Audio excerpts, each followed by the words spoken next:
مسألة الجواري. كيف أنا كأمة إسلام أدعو للفضيلة والعدل، أذهب أغزو قرية وأخذ حرمة حد واغتصبها، أنام معها، أجامعها، وأطالب ابنها يسلم. زين أنا أحط نفسي أنا ما كنت أقتنع، بس مطالب مني أدرس هذا المنهج، مطالب مني أن أقر، لأن كطبيب لا أقتنع هذا العملية، يمكن تموته، بس هو موقع ورقة بموت. علمت؟ فكنا دائما يعني مثلا تخيل أنا مسيحي ودخل علي جيش المسلمين، يلا أخذ أمي لأنا مسيحية، أصبحت جارية خادمة ويجامعها آخر الليل. علمت؟ وأنا كمسيحي كيف أدخل في الإسلام وأنا أرى امتهان عرض أمي أمامي؟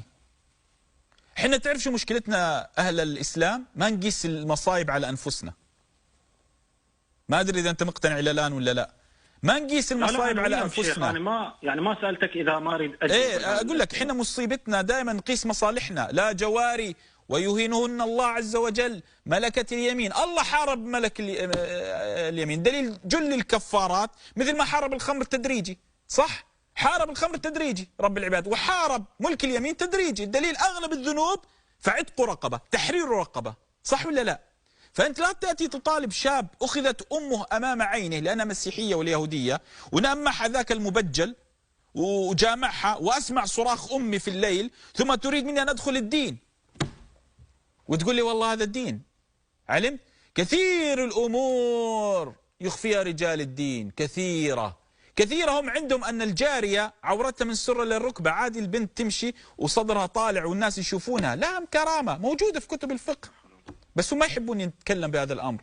موجود بكتب الفقه، حكم من الدابة والغلمان وهذه الأمور موجود، دونت في كتب الفقه، بس هم ما يحبون نتكلم في هذا الأمور.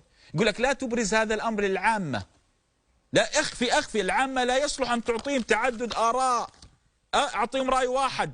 موجود عندنا مصايب في كتب الدين والفقه، موجودة كثيرة، بس هم ما يحبون يناقشون ولا يحبون نعرضها على الناس. وإذا عرضتها يقول لك فلان يشكك، وإذا عرضتها دقيقة، إذا عرضتها يقول لك دقيقة، إذا عرضتها يقول لك يشكك الناس في الإسلام. لا، أنا ماشي، هذا موجود في كتب الإسلام. لما يجيني حديث النبي صلى الله عليه وسلم يطوف على نساء 9 وبغسل واحد وتذكره لا تشكك، هذا موجود في كتب الإسلام. لما يجيني حديث النبي صلى الله عليه وسلم يطعمني الله ويسقيني، وحديث آخر يربط الحجر على بطنه، موجود في كتب الإسلام. ليه تخافون من الناس؟ ليه؟ فهذا موجود.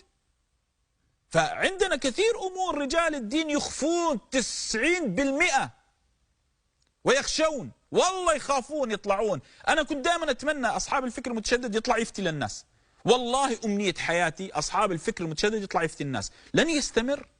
لماذا؟ لأنه يتبنى تراثا فيه مصائب.